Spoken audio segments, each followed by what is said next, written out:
Thank you. Thank you. Thank you.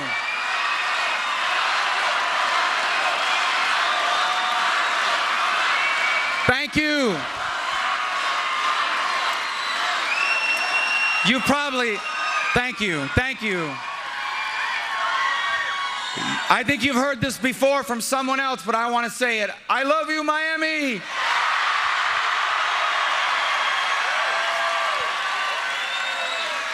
Thank you. It is great. It is great to be home. It is great to be home. We are so excited to be home, and we are so excited about what lies ahead for America. We are so excited about what lies ahead for our campaign. You see, just 5 days ago, we began to unmask the true nature of the front runners so far in this race. 5 days ago, we began to explain to the American people that Donald Trump is a con artist. And in just 5 days, we have seen the impact it is having all across the country. We are seeing in state after state, he loves to talk about polls, we are seeing in state after state his numbers coming down, our numbers going up. And 2 weeks from tonight, right here in Florida, we are going to send a message loud and clear.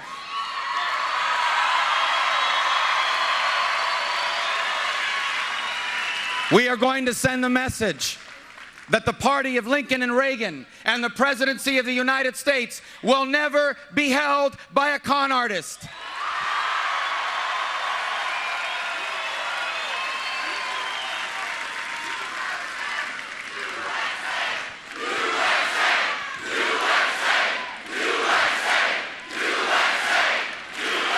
Of all the places in America, and I have traveled this country now, and I am so proud to be back, because there is no place in America that understands the American dream better than this community and this great state of Florida.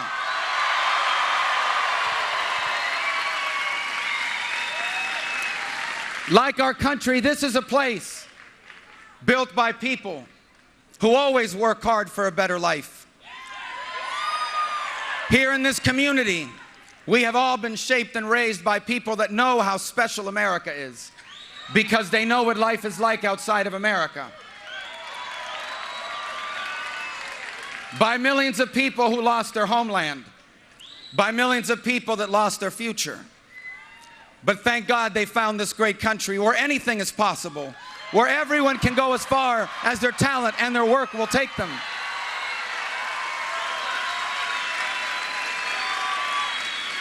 But we know that the things that make America special were not an accident. They did not happen on their own. They happened because for over 200 years, each generation of Americans did what they needed to do to leave their children better off than themselves. I know of no place in America that understands that better than we do here. For literally every single one of us here is but a generation removed from someone who made our future the purpose of their lives. Only in America would that have been possible.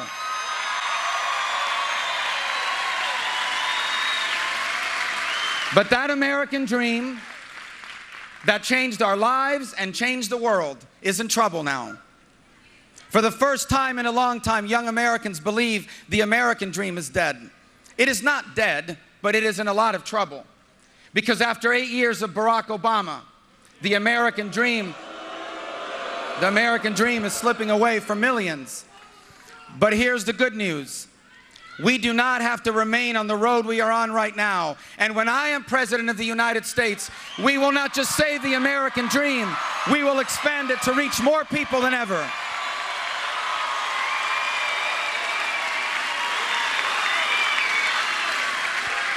In just the last week, since the Thursday debate, I have been inundated with emails and calls from people all across this country who are joining our effort. If you are watching tonight, I ask you to join our effort. Go to marcorubio.com. Sign up to be a part of our team. Because what's at stake, my friends, is not just the future of America, but also the future of the conservative movement. 36 years ago, Ronald Reagan defined conservatism for a generation. It is not a coincidence that so many young Americans, my age and a few years older, are all people who believe in the American dream and in the conservative message.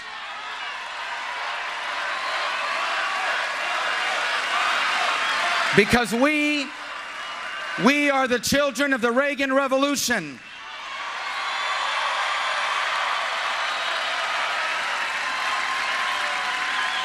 We believe in free enterprise. We believe in a strong national defense. We believe in limited government. We believe in the Constitution of the United States.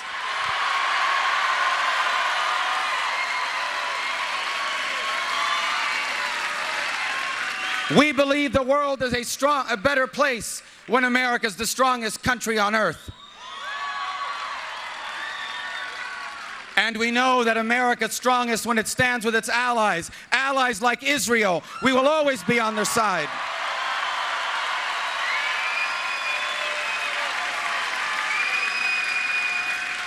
We stand for freedom in Cuba, in Venezuela, in Nicaragua.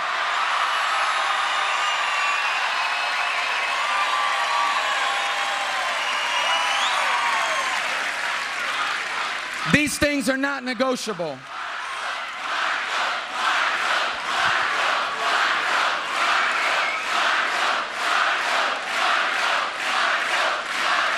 These things are not negotiable. But there are some people in this race that aren't strong on these issues. The other day, Donald Trump was asked, will you take sides? Will you take side with Israel in face of its enemies? And he said he's not taking sides. Donald Trump says he's not taking sides, he wants to be impartial. I want you to know something. When I'm President of the United States, we are taking sides. We are on Israel's side.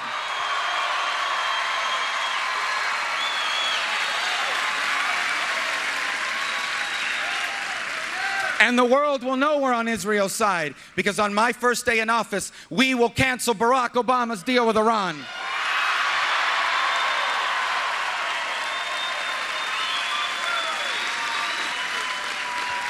When I'm President of the United States, for the first time in 8 years, we'll have a president that follows the Constitution, not violates it every day.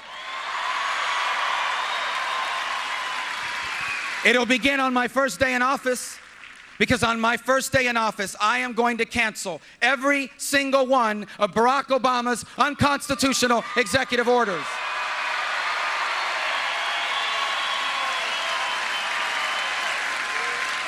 When I'm President of the United States, you will have a president that believes in free enterprise and actually offers ideas to save it. I believe in free enterprise, not because my parents were wealthy. I didn't inherit $100 million. I didn't start out with a small $2 million loan from my dad. My father was a bartender on Miami Beach. And the reason why he had a job is because free enterprise works. If any community in America understands that socialism doesn't work, it's right here in Miami and it's right here in Florida.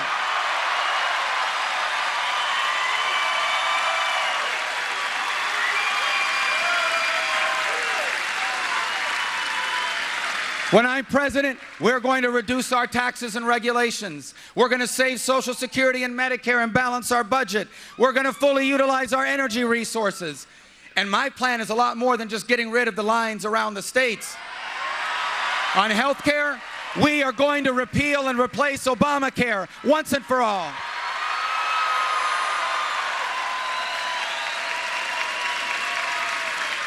When I'm President of the United States, we are going to rebuild the United States military.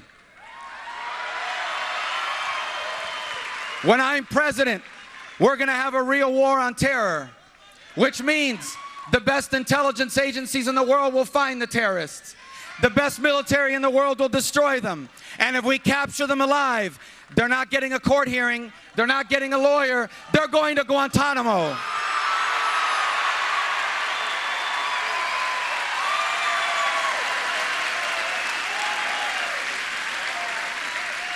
When I'm President of the United States, we are going to take care of our veterans again. God bless our veterans.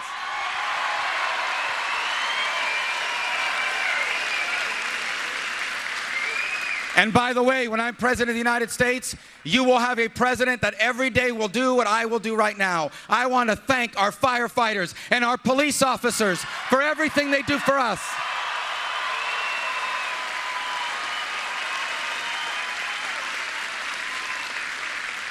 And you will have a president that will never apologize for defending your Second Amendment right to protect yourself and your family.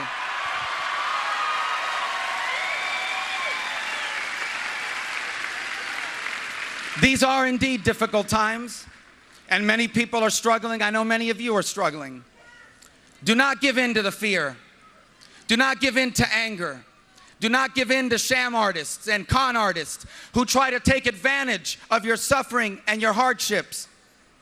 Instead, believe, as we always have as a nation and as a people, that if we do what needs to be done, America's greatest days are always yet to come. We have real problems, and we will confront those problems, and we will fix it. We will leave our children as the freest and most prosperous Americans that ever lived. This is what we're going to do. Because we always believe in this country that tomorrow can be better than today.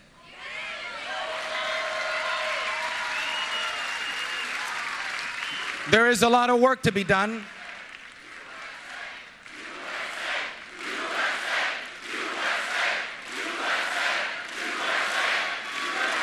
There is a lot of work to be done, for we are all the inheritors of the dreams and hopes of those who came before us.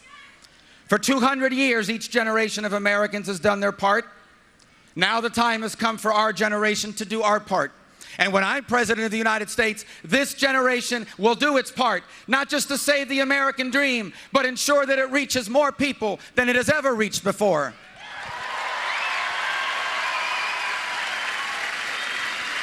And that's why I'm so passionate about this election.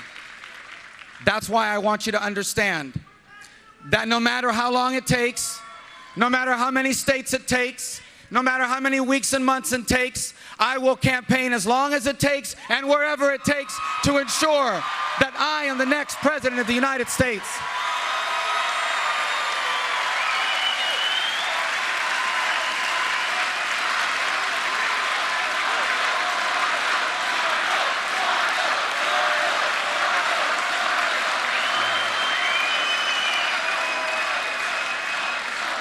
We will not allow the party of Lincoln and Reagan to fall into the hands of a con artist.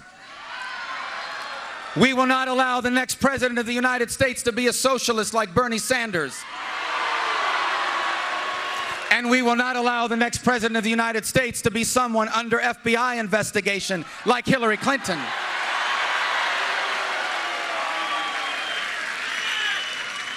I will unite this party, and we will grow it, and we will win in November, and we will turn this country around. The stakes are too high, and we will do whatever it takes.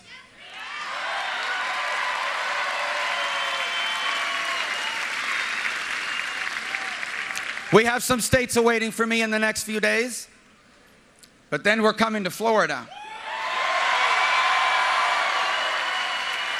And 2 weeks tonight, you will send a message to the nation and the world that America's greatest days are yet to come.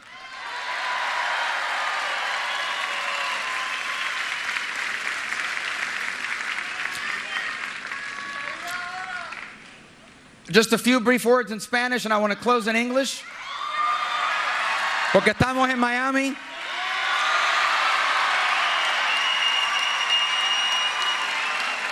Nosotros estamos dispuestos a hacer campaña en los 50 estados, en Puerto Rico y donde tenga que ir para asegurarnos que el partido de Reagan y de Lincoln sigue siendo un partido conservador, de principios, de seriedad, comprometido a la libertad, a la democracia, a la libre empresa y a la Constitución de los Estados Unidos.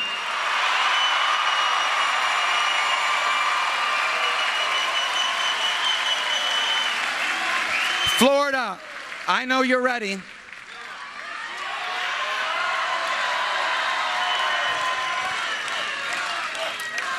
The pundits say we're underdogs. I'll accept that.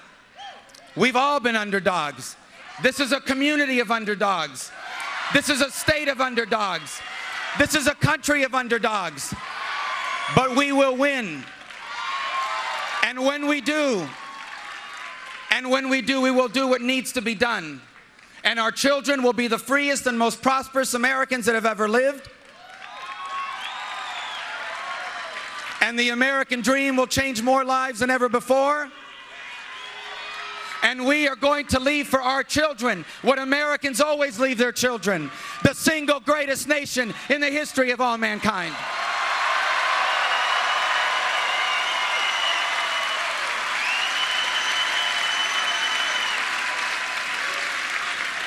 We are ready to turn this country around and usher in the new American century. I'm asking you at home tonight, come sign up for our effort. MarcoRubio.com, and together we will usher in the greatest era in the amazing history of America. Thank you and God bless you. Buenas noches, Miami. Thank you.